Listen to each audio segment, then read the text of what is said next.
नमस्कार मित्रों, आप सबका स्वागत है। लोकसभा का शीतकालीन सत्र चल रहा है और भारत एक बड़े बदलाव के दौर से गुजरता हुआ हम सबको दिखाई दे रहा है। 2014 के बाद में जिस तरह से नरेंद्र मोदी जी के राष्ट्रीय राजनीति में आने के बाद देश की सरकार का काम करने की सोच बदली, कार्य पद्धति बदली, सरकार की प्राथमिकताएं बदली। उसके चलते हुए आज देश एक परिवर्तन के दौर से गुजर रहा है। पूरा विश्व इस बात को स्वीकार करता है कि भारत बड़े बदलाव के दौर पर है और आने वाले समय में भारत माननीय मोदी जी के नेतृत्व में 140 करोड़ लोगों की ताकत से विश्व के समृद्ध शक्तिशाली देशों की श्रृंखला में जाकर खड़ा होने के लिए तैयार है। आजादी के बाद से निरंतर जो न्यूनताएं देश में रह गई थी, सामान्य मानवीय मूलभूत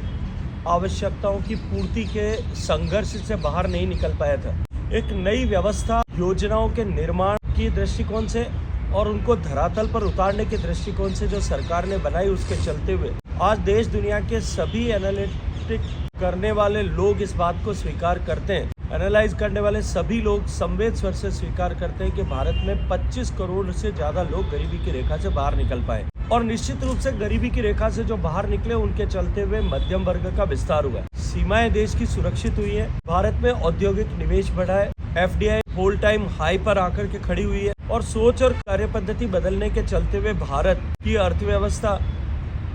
फ्रेजाइल 5 से निकल करके रोबस्ट 5 इकोनॉमीज में आकर सम्मिलित हुई है और भारत पूरी दुनिया के निवेश का एक केंद्र ऐसा रूप में उभर रहा है। माननीय प्रधानमंत्री जी के नेतृत्व में जिस तरह से देश की सरकार ने निर्णय लिए, इनोवेशन पर काम करें, हाई वैल्यू प्रोडक्ट्स पर काम करें, उसके चलते हुए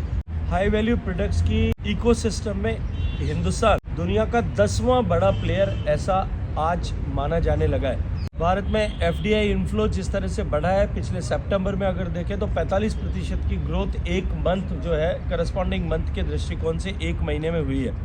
आज़ादी के बाद से भारत में जो कुल मिलाकर के $14 ट्रिलियन का निवेश हुआ है, उसमें से 8 ट्रिलियन का निवेश केवल इस 10 साल के कालखंड में हुआ। हम निश्चित रूप से इसके आधार पर ये कह सकते हैं कि भारत आर्थिक सशक्तिकरण के एक बड़े दौर से गुजरते हुए बदलाव के दौर से गुजर करके आज तकनीकी के क्षेत्र में, निर्माण के क्षेत्र में और हाई वैल्यू प्रोडक्ट्स के निर्माण के क्षेत्र में, सामरिक उत्पादों के निर्माण के क्षेत्र में दुनिया के टॉप 10 प्लेयर्स में आकर के खड़ा हुआ है। जहाँ एक तरफ इस 10 साल के कालखंड में भारत ने आर्थिक दृष्टिकोण से प्रगति की है, वहीं 10 साल के इस कालखंड में नरेंद्र मोदी जी के नेतृत्व में देश के चिंतन और विचार का कंपास भी 360 डिग्री घूम गया है। न केवल भविष्य के प्रति गतिशीलता है, लेकिन अतीत के प्रति, हमारी विरासत के प्रति देखने की दृष्टि भी पिछले 10 साल में बदली है। आज हम सांस्कृतिक गौरव के उस दौर से गुजर रहे हैं जब एक तरफ जहां अयोध्या का भव्य मंदिर निर्मित हुआ है, देश की सांस्कृतिक राजधानी काशी में काशी विश्वनाथ का कॉरिडोर जिस तरह से परिवर्तित हुआ है, सोमनाथ में विकास कार्य के नए कीर्तिमान बने, बाबा केदारनाथ धाम में विभीषिका के बाद का परिवर्तन जो है आज पूरा विश्व उसको देख रहा है। माननीय प्रधानमंत्री जी के नेतृत्व में जिस तरह से whole of the government approach के साथ में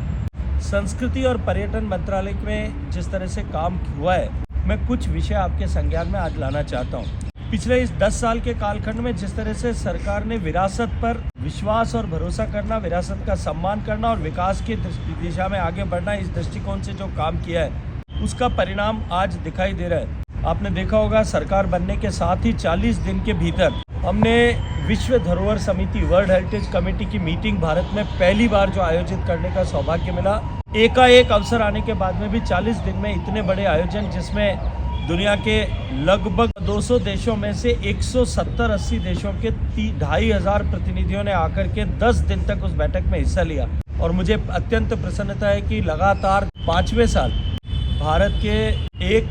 ऐतिहासिक धरोहर जो है चराई देव के मोइदम्स को असम में, उसको विश्व धरोहर के रूप में इस बार मान्यता दिलाने में हमको सफलता प्राप्त हुई है। इसी कार्यक्रम में G20 की जो बैठक पिछले वर्ष भारत की अध्यक्षता में आयोजित हुई थी, काशी में हुई मंत्रियों की बैठक में जो काशी कल्चर पाथवे तय किया गया था। अभी हाल ही में मैं ब्राज़ील में संपन्न हुई कल्चर मिनिस्टर्स की मीटिंग में और बाद में टूरिज्म मिनिस्टर्स की मीटिंग में, दोनों में जाने का सौभाग्यपूर्ण अवसर मुझे मिला। भारत ने जो बीज प्रतिपादित किया था काशी कल्चर पाथवे के नाम पर, कि जो कल्चरल प्रॉपर्टी जिस देश की अनैतिक नैतिक तरीके से देश से बाहर गई है, उनको उस देश में वापस लाने का मार्ग सरल बनना चाहिए। पूरे विश्व ने इसको एंडोर्स किया और इसी विषय को आगे ब्राज़ील की अध्यक्षता में हुई बैठक में भी इस विषय को आगे बढ़ाने का काम जो है वो किया है। इसके साथ साथ में कल्चर क्रिएटिव इकोनॉमी को आगे बढ़ाने का भारत का जो संकल्प था और इसका फॉर्मूला है, इसको एक फॉर्मल इकोनॉमी का रूप देने का जो विषय था, उस विषय को भी ब्राज़ील ने अब आगे बढ़ाया है। कल्चर क्रिएटिव इकोनॉमी में और अधिक इन्वेस्टमेंट हो, ये भारत का जो संकल्प था, एक बार फिर पूरा विश्व उसको दोहराता हुआ ऐसा दिखाई दे रहा है। हम सब जानते हैं कि माननीय प्रधानमंत्री जी के नेतृत्व में जिस तरह से विरासत का सम्मान हमने करना प्रारंभ किया है, एक बहुत महत्वाकांक्षी परियोजना संस्कृति मंत्रालय ने ली है और माननीय प्रधानमंत्री जी के मार्गदर्शन में हम भारत के 10,000 साल के इवोल्यूशन को दिखाने के लिए दुनिया का सबसे बड़ा म्यूजियम हमारे राष्ट्रपति भवन के सामने नॉर्थ और साउथ ब्लॉक में बनाने की योजना पर काम कर रहे हैं। अभी दुनिया का जो सबसे बड़ा म्यूजियम है फ्रांस का लूव्र, उससे लगभग 2 गुने से ज़्यादा एरिया, एग्जीबिशन एरिया वाला म्यूजियम ये होगा कि बेसिक तैयारियां की है और टेक्निकल नोहाउ और फिजिबिलिटी स्टडी के लिए, क्योंकि फ्रांस में इस तरह की पौराणिक बिल्डिंग्स को म्यूजियम्स में कन्वर्ट करने की उनके पास में महारत हासिल है, अनुभव है। तो हमने फ्रांस के साथ में गवर्नमेंट टू गवर्नमेंट लेवल पर इसको लेकर के एक समझौता उसके ऊपर हम फॉर्मल रूप से करने जा रहे हैं। हालांकि हमने काम अभी प्रारंभ कर दिया है। भारत की जो ऐतिहासिक धरोहर भारत में मैन्युस्क्रिप्ट्स के रूप में उपलब्ध है। आज देश में ताड़पत्र पे लिखी हुई, भोजपत्र पे लिखी हुई, सिल्क पे लिखी हुई, कपड़े पर लिखी हुई हज़ारों साल की ऐसी जो है हमारे पास में ऐतिहासिक मैन्युस्क्रिप्ट्स जो हैं वो हमारे पास में है। 2000 से ज़्यादा साल की ऐसी पुरानी मैन्युस्क्रिप्ट्स भारत में आज उपलब्ध है। उन मैन्युस्क्रिप्ट्स का संरक्षण करना और उनका डिजिटाइजेशन करना, इसको लेकर के एक बड़े मिशन पर भी हम लोग काम कर रहे हैं। इसी क्रम में भारत की संस्कृति का प्रतीक चिन्ह और पूरे विश्व भर में भारत की संस्कृति को अनूठे रूप से दिखाने वाला महाकुंभ अभी प्रयागराज में होने वाला है 2025 के इस महाकुंभ में, जिसमें ऐसा अनुमान किया जाता है कि लगभग दुनिया के सभी देशों से और भारत भर से ऐसे कुल मिलाकर के 45 करोड़ से ज़्यादा लोग इस 45 दिन के आयोजन में वहाँ साक्षी बनेंगे। इसके आयोजन को लेकर के भी बड़े व्यापक स्तर पर उत्तर प्रदेश सरकार के साथ में भारत सरकार तैयारी कर रहे है। संस्कृति मंत्रालय ने भी मेला समिति के द्वारा जो जगह संस्कृति मंत्रालय को उपलब्ध कराई गई है लगभग 12 एकड़, उसमें हम पूरे भारत की कल्चर, क्राफ्ट और क्विजीन, भारत का भोजन, भारत की कला और भारत की संस्कृति, इन तीनों के विविधता का दर्शन एक जगह करा सकें, मिनी इंडिया एक जगह बना सकें, ऐसी योजना हमने बनाई है, जहां हम भारत के हर प्रांत की इस विविधता को एग्जिबिट करेंगे। आने वाले लोग वहां पर उसको अनुभव कर सकेंगे, वहां इस तरह के उत्पाद को खरीद सकेंगे। उसके साथ साथ में लगभग प्रतिदिन, महास्नानों के दिन को छोड़ करके लगभग प्रतिदिन दिन में और शाम को बड़े सांस्कृतिक आयोजन, भारत की लोक कला, भारत के संगीत, भारत के नृत्य और भारत की संस्कृति, इनसे जुड़े हुए आयोजन वहाँ होंगे, ताकि कुंभ एक जीवंत कुंभ के रूप में वहाँ भारत का दर्शन और भारत की संस्कृति का दर्शन हम करा सकें। मैं धन्यवाद देना चाहता हूँ माननीय मुख्यमंत्री योगी आदित्यनाथ जी को कि उनके साथ में बैठकर जो साझा बैठक हमने की थी, उसमें मेरे आग्रह पर ये जगह देने के साथ साथ में उन्होंने पूरे कुंभ के पेला परिक्षेत्र में लगभग 10 से ज़्यादा ऐसी जगह चिन्हित करके और संस्कृति मंत्रालय को देने का ऐसा निर्णय किया है, जहां हम भारत की सांस्कृतिक वैभव को दिखाने के लिए दिन भर कुछ न कुछ प्रोग्राम अलग अलग तरह से बदल करके पूरे कुंभ में इस तरह के डिपिक्ट कर सके। तो आने वाले समय में कुंभ जो है उसमें भारत के ऐसे ख्यातनाम सारे कलाकार विभिन्न विधाओं के, जिसमें SNA अवार्डीज़ भी हैं, पद्मा अवार्डीज़ भी हैं, जिसमें NSD के प्रोडक्शंस भी हैं, हमारी जो जोनल कल्चरल सेंटर्स हैं उनके ऐसे अवार्डेड कलाकार जो हैं वहाँ रह कर के 15 दिन तक अपनी विधाओं का प्रदर्शन वहाँ करने वाले हैं। हम सब ने की जानकारी में है कि संविधान के 75 वर्ष पूरे हुए हैं। संविधान के 75 वर्ष पूरे होने को वर्ष पर्यंत कार्यक्रम पिछले 26 तारीख से प्रारंभ होकर के चले। संविधान सभा की डिबेट्स को लेकर के विभिन्न विश्वविद्यालयों में, विद्यालयों में उसको लेकर के संविधान सभा की मूट संविधान सभा ऐसा आयोजन किया जाए, इस विषय पर हम काम कर रहे हैं। और इसके साथ साथ में संविधान सभा और संविधान को अंगीकार करने और उसके बाद की स्थितियों परिस्थितियों पर विभिन्न विचार गोष्ठियाँ हों, वर्कशॉप्स हों, देश भर में इस तरह के कार्यक्रम हों, इसकी रचना भी बनाई है। संविधान में जो भारत की सांस्कृतिक वैभव को दिखाने के लिए जो कलाकृतियों को उकेरा गया था मूल प्रति में, उसको लेकर के एक पुस्तक भी हमने अभी रिलीज़ की है। उसको लेकर के भी आने वाले समय में हम कुछ कार्यक्रम जो है इस दिशा में आयोजित करने वाले हैं। भारत की धरोहर जो गुलामी के कालखंड में और उसके बाद में चोरी छुपे भारत से बाहर ले जाई गई, आज़ादी से लेकर के क्योंकि सरकारों का विरासत के प्रति सम्मान नहीं था, इसके चलते हुए केवल 13 ऐसी एंटिक्विटीज़ थी हमारी जो आज़ादी के बाद में भारत में वापस लौटी थी।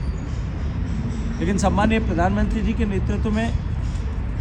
विरासत का सम्मान करने वाली सरकार और प्रधानमंत्री जी के व्यक्तिगत प्रयासों के चलते हुए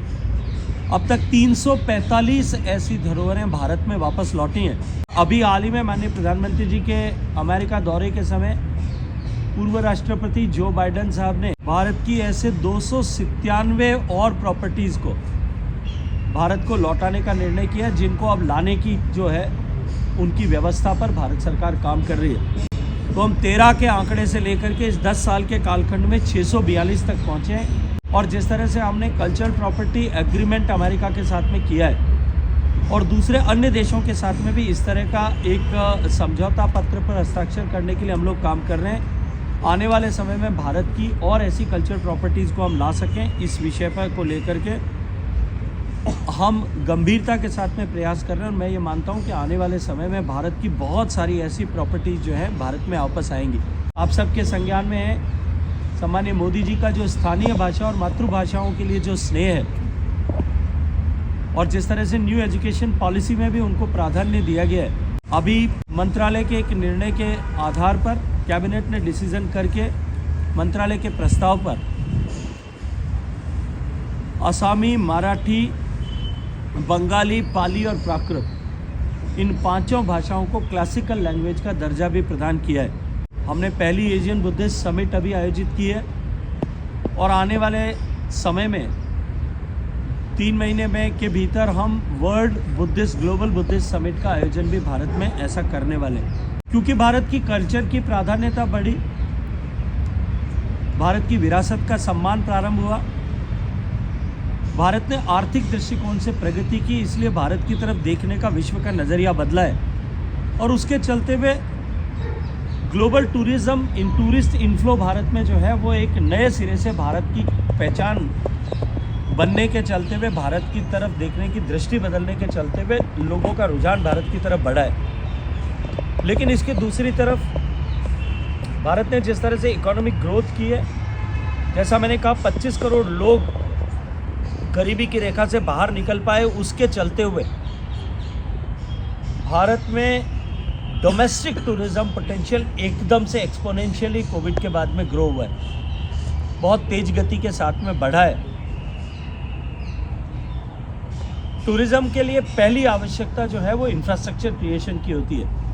whole of the government approach जो माननीय मोदी जी की सरकार का मूल मंत्र है, उसके आधार पर हमने 1.5 लाख किलोमीटर जो सड़कें बनाई, नए एयरपोर्ट्स की संख्या 74 से बढ़कर के 157 तक पहुंची, नई वंदे भारत एक्सप्रेस ट्रेन शुरू हुई, रेलवे का इलेक्ट्रिफिकेशन हुआ, कम्यूटेशन आसान होने के चलते हुए भारत का डोमेस्टिक टूरिज़्म जो है बहुत तेज़ गति के साथ में बढ़ रहा है। पर्यटन मंत्रालय ने भारत को जान सकने के लिए डिजिटल प्लेटफॉर्म इनक्रेडिबल इंडिया को रिवैम्प करके पूरा complete AI based digital platform बनाया है, जो आज किसी भी देश का बना हुआ टूरिज़्म मिनिस्ट्री का या पर्यटन मंत्रालय का one of the best platform है। मैं आप सबसे आग्रह करूंगा कि उसमें देखें। आपको सिर्फ अपना इंटरेस्ट, जिस तरह का पर्यटन आप चाहते हैं, आपके पास कितना समय है, आपका पास ट्रैवल करने के लिए कितना समय, इसको डालेंगे। आपको भारत में डिफरेंट पैकेजेस आपके इंटरेस्ट के अनुरूप, भारत में डिफरेंट पैकेजेस आपके समय की उपलब्धता के अनुरूप क्यूरेट करके वो आर्टिफिशियल इंजन से आपको देगा और उससे रिलेटेड जितनी जानकारी है वो सब वहाँ आपको मिलेगी और वहीं से डायरेक्ट बुकिंग इंजन से आप जो है बुक करा करके और आप भ्रमण कर सकते हैं और उस पर बहुत तेज़ गति के साथ में फुटफॉल बढ़ रहा है। इसी के साथ साथ में माननीय प्रधानमंत्री जी ने जिस तरह से टूरिस्ट के लिए ई वीज़ा की सुविधा प्रारंभ की थी, उसके कारण से भी भारत में वीज़ा के कारण से होने वाले हैसल्स वो कम होने के कारण से भारत के में आने वाले पर्यटकों की संख्या में वृद्धि दर्ज दिखाई देती है। हमारे प्रवासी भारतीयों को, जिनको माननीय प्रधानमंत्री जी हमेशा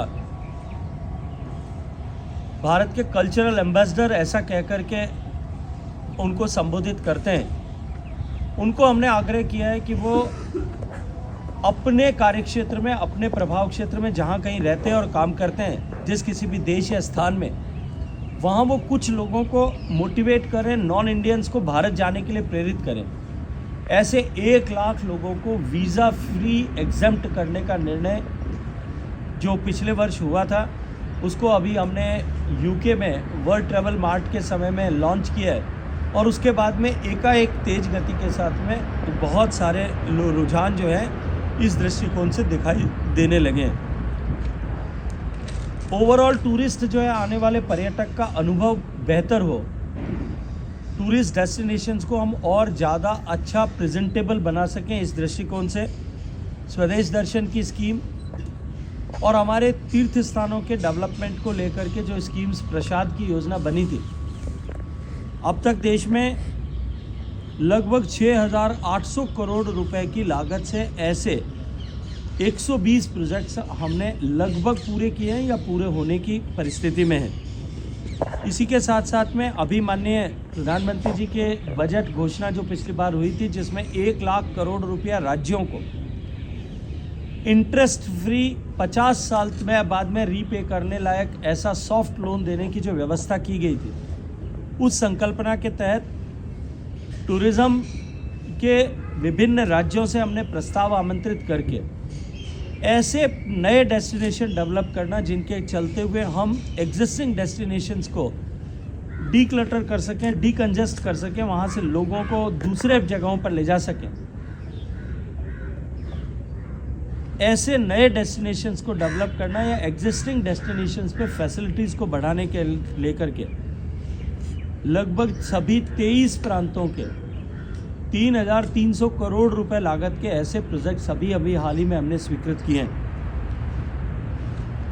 टूरिज़्म का मार्केटिंग एंड प्रमोशन के ऊपर काम करने के साथ साथ में ईज़ ऑफ ट्रैवल के दृष्टिकोण से भी मंत्रालय ने जो काम किया, उसका प्रभाव अब दिखाई देता है। इंटरनेशनल टूरिस्ट अराइवल जो 2014 में 1 करोड़ 31 लाख भारत में होता था, वो आज बढ़ करके 2023 में 1 करोड़ 80 लाख के आगे निकल गया है। और इसके साथ साथ में हमारे जो डोमेस्टिक टूरिस्ट विजिट है, उसमें 2004 के कंपैरिजन में दुगनी से ज़्यादा ग्रोथ उसमें हुई है। और पूरे देश भर में, दुनिया में सबसे ज़्यादा ग्रोथ अगर किसी एक देश में टूरिज़्म के, डोमेस्टिक टूरिज़्म के फ्लरिश होने की रजिस्टर हुई, वो भारत में है। तो इस दृष्टिकोण से मैं कह सकता हूँ कि भारत सरकार के, माननीय मोदी जी के प्रयासों और उनके मार्गदर्शन के चलते हुए, जहाँ पूरा Bharat whole of the government approach के साथ में विकसित हो रहा है, वहाँ भारत की विरासत के प्रति सम्मान और देखने की दृष्टि बदलने के साथ साथ में भारत के प्रति देखने का, दुनिया का नज़रिया बदलने और भारत के लोगों के पास में डिस्पेंसेबल इनकम होने के चलते हुए आज भारत जो है टूरिज़्म के दृष्टिकोण से दुनिया में सबसे तेज़ गति से जिस सेक्टर का विकास, इस सेक्टर का विकास जिस देश में हो रहा है, उसकी श्रृंखला में आकर के खड़ा हुआ है। भारत की आने वाले समय में टूरिज़्म की ग्रोथ रेट, इसकी इकोनॉमी की ग्रोथ रेट से दुगना, मतलब लगभग 15% से ज़्यादा ऐसा रहने वाली है। लेकिन हमारे टूरिस्ट डेस्टिनेशन सस्टेनेबल हो, और सस्टेनेबिलिटी को फैक्टर इन करते हुए भी हमने डिमांड और सप्लाई दोनों साइड में सस्टेनेबिलिटी को लेकर के भी उस पर राज्यों के साथ में बातचीत करके काम करना प्रारंभ किया है। एक बार फिर आप सबका बहुत सारा धन्यवाद। मंत्री जी, लोकतांत्रिक भारत में PIL करना किसी व्यक्ति का विशेषाधिकार है, उसको मैं किसी तरह से नहीं रोक सकता, लेकिन निश्चित रूप से इन विषयों पर और इनके पीछे कौन ताकतें और मानसिकता काम कर रही है, इस पर कुछ शोध करने की, खोज करने की आवश्यकता है। कि भारत की प्रगति और प्रगति की गति, इन दोनों को देख करके बहुत सारे लोगों के मन में कई तरह के दर्द खड़े हो रहे हैं। ऐसे लोगों को बेनकाब करते हुए हम किस तरह से अपने देश की धरोहरों का संरक्षण करते हुए आने वाली सदियों तक वो भारत के लोगों के लिए गर्व का विषय बना रहे, इस पर सरकार गंभीरता के साथ में काम भी करती है, प्रयास भी करती है। और 2014 से पहले, अगर मैं गलत नहीं हूँ, तो वो देश के पर्यावरण के और वन और पर्यावरण मंत्री के नाते काम करते थे। मैं एक बार उनसे कहूँगा कि वो 2014 के पहले की स्थिति और परिस्थिति को देखें, क्योंकि 5 साल तक माननीय प्रधानमंत्री जी के आशीर्वाद से मुझे उस विभाग का, उस मंत्रालय का काम करने का सौभाग्य मिला है। मैं जिम्मेदारी से एक पंक्ति में ये बात कह सकता हूँ कि गंगा का आमूलचूल परिवर्तन हुआ है। गंगा दुनिया की 10 स्वच्छ नदियों में से एक है। इसकी गवाही तकनीकी के रूप में दें तो, तकनीकी डेटा के आधार पर दें तो मैं आपको everyday data, weekly data, monthly data दे सकता हूँ कि जिस तरह से पोल्यूशन लोड गंगा में कम हुआ है। गंगा अपने उद्गम स्थल से लेकर के और समागम के स्थल तक, पश्चिम बंगाल में जहाँ महासमुद्र में विलीन होती है वहाँ तक, पूरे जो है अपने लगभग 2600 किलोमीटर के उस प्रवाह क्षेत्र में गंगा 100% नदी का पानी से जिस तरह की अपेक्षा होती है उस अपेक्षा को कंफर्म करती है। लेकिन इन दोनों से आगे बढ़ कर के भी ये कहूँ, क्योंकि जयराम रमेश साहब वन और पर्यावरण मंत्री रहे हैं, किसी भी नदी की स्वच्छता का, उसके पानी की गुणवत्ता का सबसे अच्छा पैमाना उसका जलीय जीवन है, उसका जो एक्वाटिक लाइफ है। जिस गंगा की डॉल्फिन को जो है एक बार समाप्त, लुप्त प्राय हो जाएगी, ऐसी स्थिति में आ गई थी। आप हज़ारों की संख्या में डॉल्फिन्स है जो है वो बंगाल से लेकर के और कानपुर तक देख सकते हो। जो हिल्सा मछली समाप्त हो गई थी, आज हिल्सा कानपुर में भी आपको देखने को मिल सकती है। जिस कानपुर में पानी में उंगली डालने पर पांगलियाँ काली हो जाती थी, आप आराम से वहाँ पर स्नान कर सकते हैं। और मैं जिम्मेदारी के साथ में कहता हूँ कि देवप्रयाग से लेकर के और ऋषिकेश तक आप जाकर के पानी को पी लीजिए, किसी तरह का कोई समस्या, संकट, चुनौती नहीं होगी। इस स्तर पर ला करके हमने काम करने में सफलता प्राप्त की है। मुझे लगता है कुछ लोग ऐसे हैं जिनको एक दूरदृष्टि दोष होता है, एक निकट दृष्टि दोष होता है। इन दोनों के इतर जो है एक अपनी आवश्यकता के अनुरूप दृष्टि रखने का दोष होता है। इस दोष से ग्रसित जो लोग हैं उनकी दोष उनकी आंखों में नहीं, उनकी मानसिकता में। तो आपने एक बहुत इम्पोर्टेंट पॉइंट रेज किया था कि भारत में नई tourism destination statue of unity के अलावा उस लेवल का, उस मैग्नीट्यूड का नहीं है। लोथल में कल आप लोथल के उस प्रोग्राम में कल थे, तो क्या इसको वैसा डेवलप किया जा सकता है? वर्ल्ड बुद्धिस्ट जो समिट हो रहा है, चाइना आपके पीछे, और चाइना उसको बहुत क्लोजली फॉलो कर रहा है, साउथ ईस्ट एशिया के साथ टूरिज़्म सर्किट के साथ काम कर रहा है। क्या भारत उससे आगे निकल पाएगा या चाइना के दबाव में भारत रुक जाएगा? भारत के हितों के साथ में समझौता न हो, ये ज़ीरो टॉलरेंस इस विषय को लेकर के कि हम किसी भी हालत में भारत के हितों के साथ समझौता नहीं करेंगे किसी भी परिस्थिति में। ये मोदी सरकार का मूल मंत्र है और ये आज पूरे विश्व की जानकारी में। हम एशियाटिक बुद्धिक समिट अभी हमने आयोजित की और हमने भगवान बुद्ध को पूरी दुनिया को दिया है, बुद्ध के दर्शन को दिया है। ग्लोबल बुद्धिस्ट समिट सफल होगी और सारे प्रयासों के चीन के बावजूद भी होगी। मैं जिम्मेदारी के साथ में इस बात को कह सकता हूँ। जहाँ तक नए टूरिस्ट डेस्टिनेशन बनाने की बात है, मैंने अभी अपने वक्तव्य में भी कहा कि एग्जिस्टिंग डेस्टिनेशंस को डीकंजेस्ट करने, उन पे लोगों की संख्या कंपैरेटिवली कम हो और नए टूरिज़्म प्रोडक्ट बने, इसको प्राथमिकता देते हुए अभी हमने सेस्की की स्कीम में भी प्रोजेक्ट्स को सैंक्शन किया है। जहाँ तक लोथल का विषय है, भारत की जो मैरीटाइम प्रोविंस थी और जो एक फॉल्स नैरेटिव मैरीटाइम जो है प्रोविंस यूरोप से आई, उसको लेकर के गढ़ा गया था। भारत का जो नौका शास्त्र हज़ारों वर्ष पहले वैदिक काल में लिखा गया था, वहाँ से लेकर के महाभारत काल में जिस तरह से भारत के यंत्र चालित नौकाओं के उल्लेख जिस तरह से किए गए थे, वहाँ से लेकर के छत्रपति शिवाजी महाराज के नौका की क्षमता, हमारे जो है सिंधु घाटी सभ्यता के समय के नौका वहन की क्षमता और समुद्र विजय करके विश्व के अन्य देश सेंट्रल एशिया से लेकर के अबिसिनिया तक उनके साथ में व्यापारिक व्यवसायिक संबंध जिस तरह से भारत के थे, उसको समय में जा कर के कोई व्यक्ति देख सके। ये केवल it is not going to be yet another museum, it is going to be an experiential zone, जहाँ जा कर के व्यक्ति 2 दिन रह कर के ये अनुभव करे कि मैं हड़प्पा मोहनजोदड़ो की सभ्यता के समय में ही पहुँच गया। सब कुछ आपको वहाँ पे उसी तरह का मिले, वहाँ के भोजन से लेकर के, वहाँ की बिल्डिंग आर्किटेक्चर से लेकर के, वहाँ की मुद्रा विनिमय से लेकर के, सब कुछ इस तरह का आपको दर्शन हो।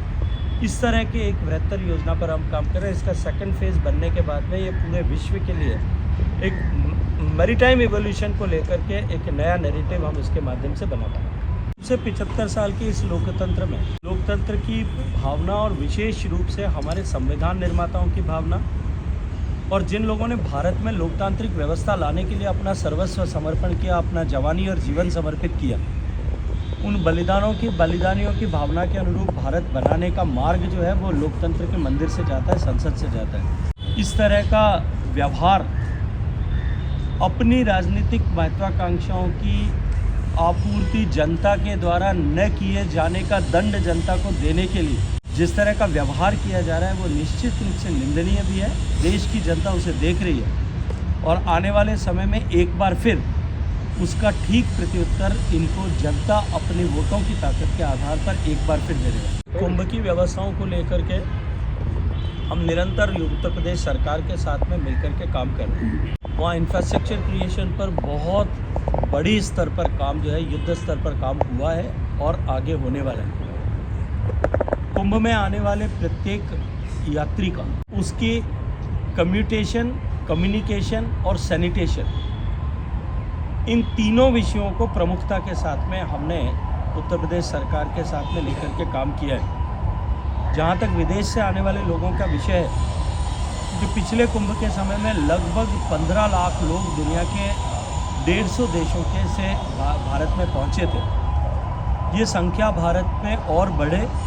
भारत के सांस्कृतिक वैविध्य को, कल्चरल डाइवर्सिटी को हम दिखा पाएँ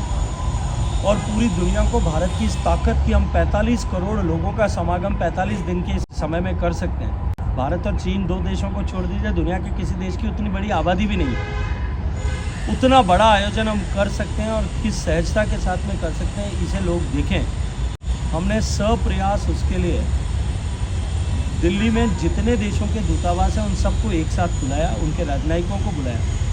लगभग 75 देशों के राजनयिकों की उपस्थिति में हमने उनके सामने कुंभ में उनको निमंत्रण देने के साथ साथ में एक कुंभ को जनरल कॉन्सेप्ट ऑफ कुंभ उनके सामने रखा है और उसके बाद में एक बहुत बड़े उत्साह का संचरण मैं उन सब में देखा। भारत की सांस्कृतिक शक्ति जो है वो भारत के पर्यटन का बहुत बड़ा ऊर्जा का स्रोत है और दोनों विभाग संयोजन के साथ में काम करें, ये मेरे कार्यालय की भी प्राथमिकता है और माननीय प्रधानमंत्री जी का मूल मंत्र इससे भी आगे बढ़कर है कि भारत की सरकार whole of the government approach के साथ में काम करे। तो हम हर निर्णय में पूरी सरकार समग्रता के साथ में उसे सफल करने के लिए जुटे, इस मंत्र के साथ में काम करें। मिनिमम प्लास्टिक का उपयोग हो, इसके लिए हमने जो है एक ओरिएंटेशन प्रोग्राम लिया है। आने वाले कुंभ में आने वाले यात्री या श्रद्धालु भी रिस्पॉन्सिबली बिहेव करें, इसको लेकर के एक साइकोलॉजिकल जो है बिहेवियरल चेंज प्रैक्टिसेस को वहाँ डिपेक्ट करने की भी एक बृहत योजना इसको लेकर के बनी है। सारी सस्टेनेबल प्रैक्टिसेस को, सस्टेनेबिलिटी के इसको लेकर के हम गंभीरता के साथ उन प्रैक्टिसेस पे काम करें। Such a situation, opposition playing a role, and where they know that they don't have a number, still they are coming out with the confidence push. I just wish to tweak your opening statement that I have stated that changes are there. I wish to tell you that the changes are so visible to the world. Everybody is seeing this change. Apart from that,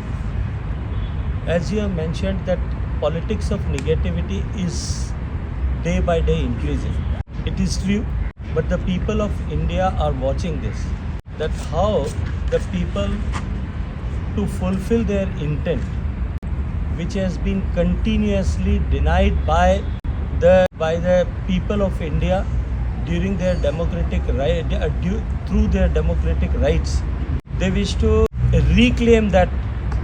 through this politics of negativity. The people of our country are watching this, and as I have said that they are going to reply this on appropriate time through their prowess of votes which democracy has given to them. प्राथमिकता से उनके साथ काम करना होता है। हमने best practice of tourism और जो डिफरेंट स्टेट्स ने टूरिज़्म में इन्वेस्टमेंट पॉलिसीज़ को बनाया है, हमने सारे देश की ऐसे राज्यों की पॉलिसीज़ को एग्रीगेट करके बेस्ट पॉलिसी पहले राजस्थान की मानी जाती थी, उत्तर प्रदेश ने बहुत अच्छा काम किया है, मेघालय ने बहुत अच्छा काम किया है, मध्य प्रदेश ने नई टूरिज़्म पॉलिसी अपनी बनाई है और very robust policy they have entered into. हमने सबको एक साथ में जोड़ करके एक बेस्ट पॉलिसी फॉर्मेट बना करके वो राज्यों के साथ में पिछले इंटरनेशनल टूरिज़्म डे के दिन साझा किया है और उसको लेकर के सभी राज्य अपने यहाँ उस पर गंभीरता से काम कर रहे हैं। जहाँ तक राष्ट्रीय पर्यटन नीति का विषय है, उसी के आधार पर हम राज्यों के साथ में एक बार फिर कंसल्टेशन करके और उसे आगे बढ़ाने की दिशा में काम करें।